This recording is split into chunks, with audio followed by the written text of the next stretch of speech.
You are listening to the Keep the Weight Off podcast with Dr. Angela, episode number 42. Welcome to the Keep the Weight Off podcast, where we bust all the dieting myths and discover not just how to lose weight, but more importantly, how to keep it off. We go way beyond the food, and we use science and psychology to give you strategies that work. And now your host, Dr. Angela Zechmann. Hey everyone, and welcome back to the podcast today. Hey Marchelle, how's it going today? It's going okay. I'm going to be honest. It's been a little bit of a struggle today. So Yeah. I'm doing okay though now. Okay, good. Excellent. Well, I'm super excited because I want to talk to you and to our listeners about an experience that I had recently that really shook me to the core. Well, now that I'm thinking about it, it didn't shake me to the core. It just gave me, I'm being a little bit dramatic. It gave me a new awareness that I think is profound. And I wanted to share it with everyone because I think it's going to help all of us. So, Marchelle, you know that I'm in a life coach certification program, right? Yes, I do.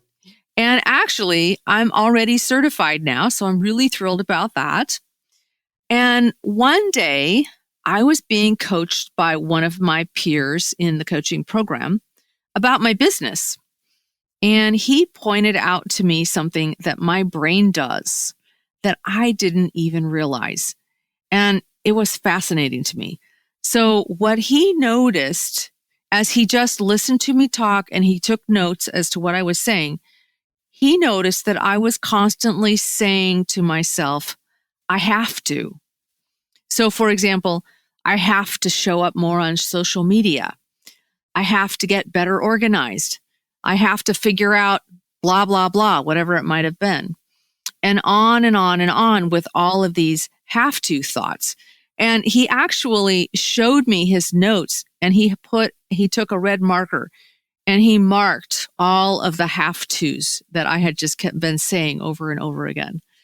And it was fascinating to me because as it turns out, these have to thoughts create a lot of anxiety for me.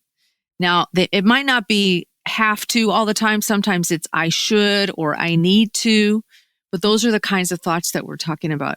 And they were creating a lot of anxiety. And the anxiety would cause me to spend a lot of my brain energy ruminating. So thinking the same thoughts over and over again, or worrying. And then I do what's called buffering. So buffering is where you distract yourself. You do something to distract yourself from those ruminating and worrying thoughts. So for example, I would go get on Facebook, or I'd go check my email, or I'd go find something to eat, or I'd go find something to drink. And then the result of all of this is that I would get nothing done and I would have no freedom. And then the have to thoughts would come back and keep going on and on. It sort of turns into like this vicious cycle. So my peer coach showed me just how detrimental these have to thoughts can be. They really wreak havoc in my life. And the interesting thing is, I had absolutely no idea that I was doing this until he pointed it out to me.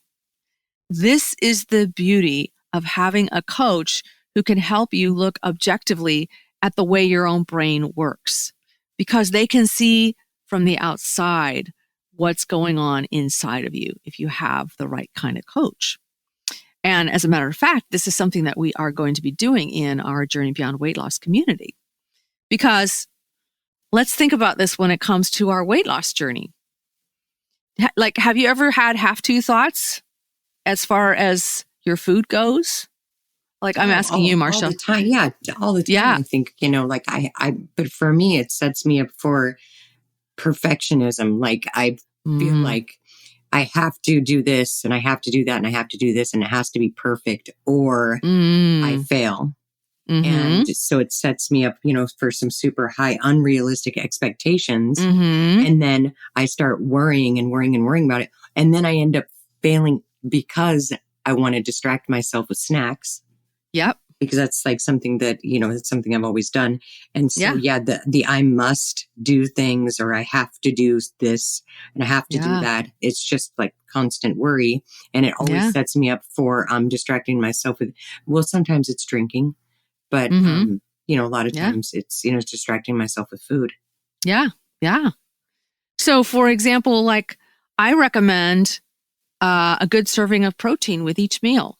So, for women, that's 3 servings of protein every day and 4 servings of protein a day for men. And so, like listeners, just ask yourself, are you telling yourself, I have to eat all this protein? And if you're telling yourself that, how does that make you feel when you say that to yourself? Remember, because what happens is your feelings are going to drive your behavior, and that's what's going to create your outcome. Right? So, Yeah, because I feel like a lot of people feel like, and I've talked to some patients about this, especially mhm, like after the first month, mhm, and they feel like they've set themselves up for failure because it's not possible for them to, reach those goals right away. yeah, And right. instead of just making small goals, and having small successes, it's, Mhm, I didn't do everything that I was supposed to do. So I had a horrible month. right. And then and of course, then they are stressed out and worried. And And they get um, discouraged. yeah, So the feeling would be discouragement, and then they would right. be not able to focus very well. And then the results aren't what they could be. So I remember being on diets in the past, and I was thinking, I have to follow this plan or I'm not going to lose weight. And I've done really extreme things in the past. I even dieted for a figure contest once. Did you know that, Marchelle? I think Like you did talk to me about I was in a this. figure competition once, and that was something that was really, really difficult and very hard on my body. And I'm never, ever, ever going to do it again. And I don't recommend anybody ever does this sort of I thing. did see the pictures. Oh, you did look gorgeous. Well, you can bet that I was telling myself all kinds of have tos as I was going through that process. Did I lose the weight I needed to lose in order to stand in front of a group of judges in a bikini? Yes, I did. Did I keep the weight off? Absolutely not. Because my have to thinking got the weight off, but it didn't create any lasting change in me. Why not? Because I wasn't going to live in that constant anxiety around food for the rest of my life. Like I kind of knew it was just temporary anyway. So that's what I want you to think about. If you are going through this weight loss journey, if you have a lot of anxiety as you're going through this weight loss journey, it's not going to create lasting change. Okay. So I say this a lot, and I'm going to say it again. How you talk to yourself really, really, really, really matters. So just think about the things that you say to yourself. And if you're not sure, here's a little something you can do. Just sit down with a piece of paper and a pen and just start writing down what it is that you're thinking. And this is actually called a thought download. Just download all of those thoughts onto paper and keep writing until you run out of new thoughts. Once you start noticing that you're writing the same thing over and over again, you can stop. And then just examine what you've written. Look for phrases like, I have to, or I should, or I need to. And then ask yourself, how do these thoughts make you feel? Do they cause you to feel anxious or stressed? Do they cause you to feel motivated? However they make you feel, this is going to drive your behavior, which is going to create your results. I can pretty much guarantee that have to or should or need to thoughts are not going to drive the kind of behavior that's going to create results. Yeah. Yeah. And another thing I wanted to add too is like with saying that to yourself, it's like you feel like you have to have control over everything. Yeah. I have to have control. I have to do this. I have to do that. Well, much of what happens in life is because of sheer chance. We can't make 100% accurate predictions. Right. So that's not how life works. Right. So instead of crawling back into bed and, putting your head under the covers, we have to learn how to be resilient and talk to ourselves positively and not give ourselves self-blame and guilt, because then, of course, it makes things worse. Right. So we just have to sometimes accept that, we want to get things done and we have good intentions to get things done. But a lot of things that happen is out of our control. Yeah. And we just have to keep on going, even if we don't do everything perfect. Right. We have to keep on going. Yeah, we just never have to. See how pervasive it is? Yeah, we have to keep on going no matter what. Yeah. Well, I discovered that all of this have to thinking was really creating so much stress and anxiety. But does that mean I've stopped it? I wish. No. This is a brain habit that runs really deep. And I suspect it started in grade school and maybe even earlier than that. So that's over 50 years ago for me of have to thinking, 50 years worth. So this is like a freeway in my brain with cars going 90 miles an hour all day, every day. It's not likely that I'm going to be able to shift this after one 30-minute coaching session, right? But so can I ask you a question? So when you're saying that you were talking to your coach about, and you're saying, I have to, what was behind that? Is because do you feel like you have to be successful at everything? And so the I have to leads to success, or what? So what exactly is behind that? Why do I have to? Yeah. Why do you say you have to? I mean, what is it? Because you have a goal that you're going towards, or you just feel like you have to be successful at everything, or that you have to control everything? I mean, where does that come from exactly? Yeah, that's a good question. For me, it's the way that I think. My brain does that have to patterning because it's very ingrained.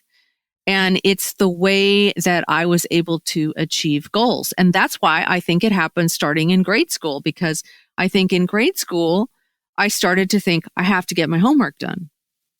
And then as I went through school and I started jobs, and it was just the way that I motivated myself to get my work done as I was going through life. So, and I remember being in medical school and, they'd be like, they'd giving you all kinds of assignments and stuff. And so in my brain was just, I have to. And then I would not do it until the last minute when I really absolutely had to do it. So, I would rebel against the have to thinking too. So I think one thing that happened to me when I started thinking, the I have to, I started to lose a sense of who I was. Because a lot of the I have to's is from, wanting love or acceptance from others. Because I think we all want to be loved and accepted, right? And so if I had an expectation, a lot of times, I have to do this for this person, or I have to get this done, or I have to, make the right move because I wanted to maybe impress or get validation from someone else. And the more that I did that in my life, I just started to lose my sense of self, my identity. And that is something that I'm working on in Journey Beyond Weight Loss, is kind of getting that back. Yeah. Yeah. I think we do tell ourselves these things as a way of getting approval from other people. You're absolutely right. Very profound. I'm so proud of you, Marchelle. That's great. Thanks. Yeah. So you're telling yourself you have to do things in order to get approval and love from other people. I was thinking of my mother when I was just saying that. Yeah. And so then you're kind of left with all of these obligations, right? And it's like, wait a minute here. Whatever happened to what I want, Right. Yeah. Who am I? Who am I anymore? I don't even know who myself am. I don't even know myself anymore. Exactly. So then you end up, yeah.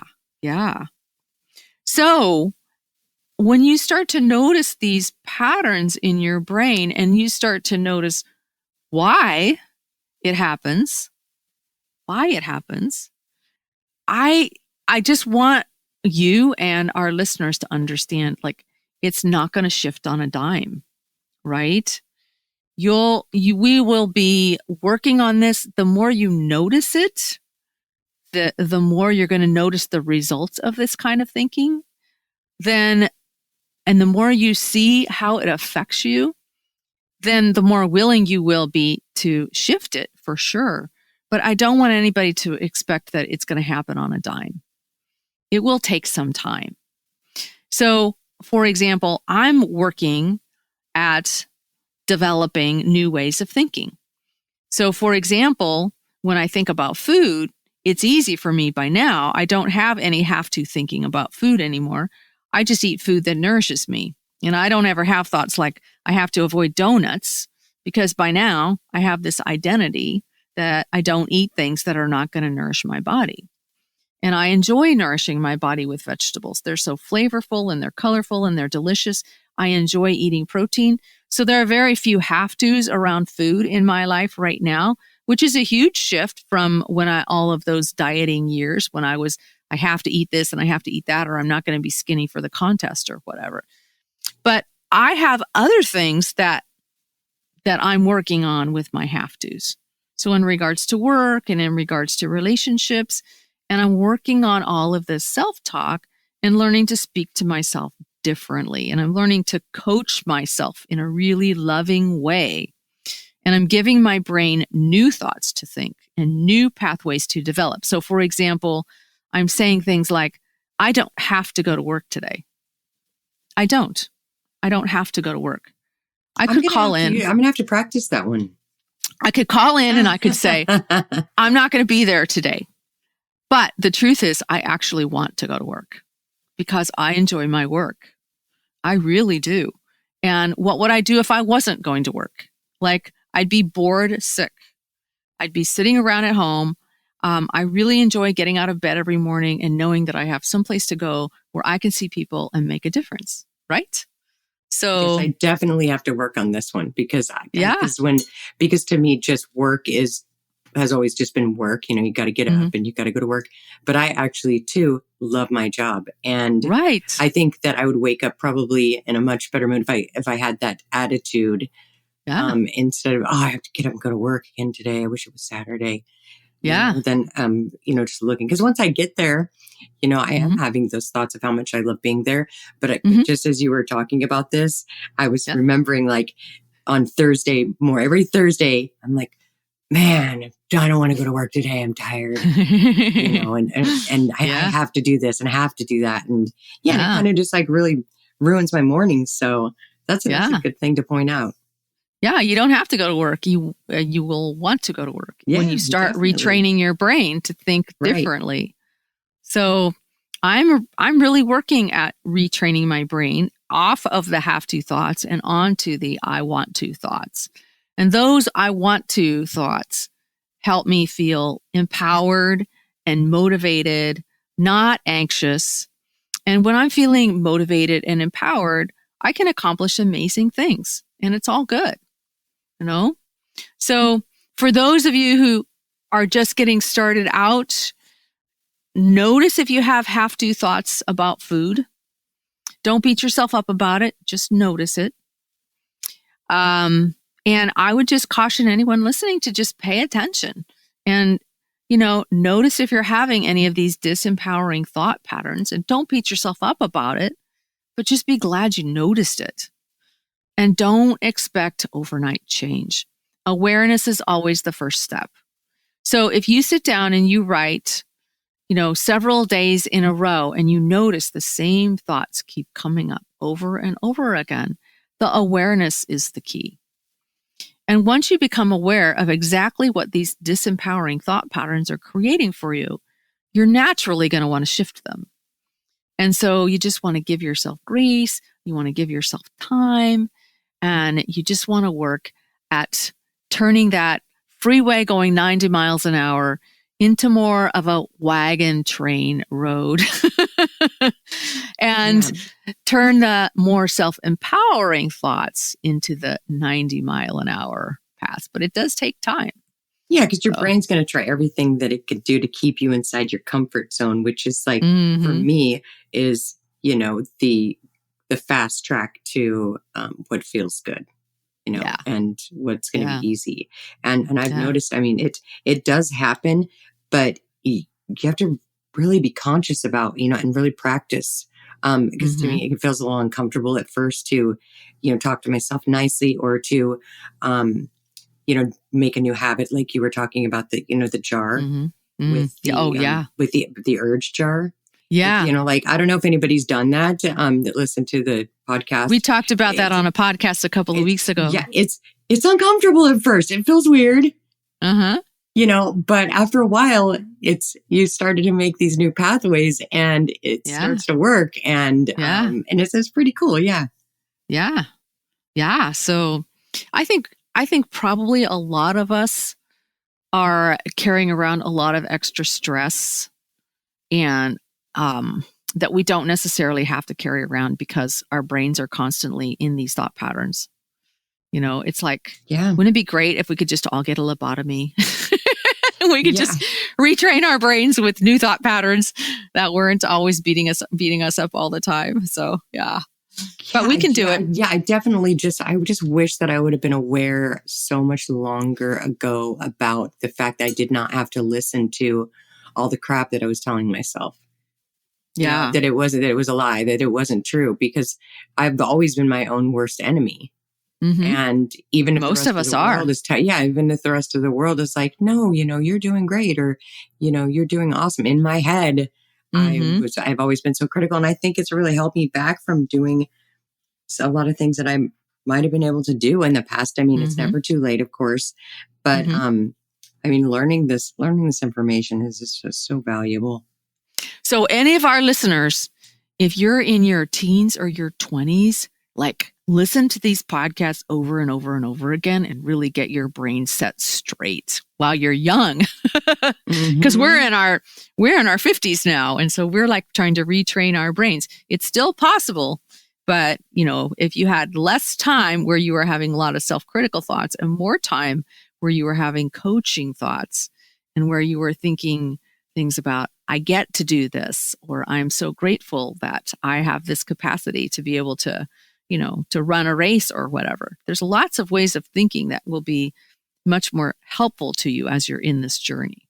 Yeah, for me, what I literally had to do was download this positive affirmation app on my phone, just because I had a hard time even thinking of anything, because I'm so used to, being critical and going back to the I have to, and, I must be this. And then if it doesn't happen, then, you're not good enough, or, you're not worthy. So one of the first things I'd do is just download this app and just start reading something else that somebody wrote, so that, I could get my brain going in that direction. Yeah. So that was one of the tools that I used, and it helps. Yeah. Sometimes your brain is going to completely say, no, that's not true. There's nothing about what you just said that's true. Your brain's going to rebel against it. Definitely. But you can use what's called bridge thoughts. So, for example, let's say you decide that you're going to start telling yourself how much you love yourself every day. Your brain is going to totally rebel against that, because most of us have been talking to ourselves all day, every day with non-loving thoughts. Yeah, right. And so a bridge thought would be something like, I'm looking forward to learning how to love myself. That would be a bridge that's thought. A good one. Yeah. Yeah. I'm hopeful that one day I'll really have much more positive thoughts about myself. Those are bridge thoughts, right? And so you can use those to kind of bridge the gap between the sort of self-critical thoughts that you have right now and the thoughts that you want to create that are going to really serve you well for the future. Definitely. Yes. Yeah. And you can find this where? On Journey Beyond Weight Loss. Yeah. We talk about all this stuff in Journey Beyond Weight Loss. That's why I just wish that everybody in the world could do Journey Beyond Weight Loss, because it's such a game changer when it comes to, because I think so many of us have gotten so used to just the negative self-talk all day long, or thinking negative about every situation. And we're so self-critical, and it's just the way that we have become. And if we all just could learn this, this way of self-love and self-care, the world would be such a better place to live in. Well, I always say the weight loss journey done well is a journey of self-exploration and self-understanding. And it will serve you not just in your ability to lose weight and keep it off, but it will serve you in all other aspects of your life. It's going to serve you in your relationships. It's going to serve you in your occupation. It's going to serve you in your future. You can use your weight loss journey as a jumpstart to a whole new life. If you do it right, if you stop the crazy dieting and you do it right. So what goes into your body is a vital aspect of your existence. Mm-hmm. So but what's going on in your head has to shift too. Exactly. So Definitely. yeah. So that's what we're about. So, all right. I think that is good for this week. I think this was awesome. Even though you weren't quite feeling all up to snuff, it was great. Yeah, I definitely, Marchelle. How do I say it? I wung it. You winged it. You winged it. Yeah. See, so even when we're not feeling all that great, we can still do powerful work. So, all right. So keep up the good work, all of you listeners out there, and make sure that you share this with your friends. You can even take a picture of the podcast and post it on your Facebook page or your Instagram page and let everybody else know that you found something that is helpful. And we will look forward to talking to you all next week. Take care. Bye now. Goodbye. Hey, if you really want to lose weight and keep it off for good, your next step is to sign up for Dr. Angela's free weight loss course, where you're going to learn everything you need to get started on your weight loss journey the right way. Just head over to journeybeyondweightloss.com/free course to sign up. Also, it would be awesome if you could take a few moments and write a review on iTunes. Thanks, and we'll see you in Journey Beyond Weight Loss.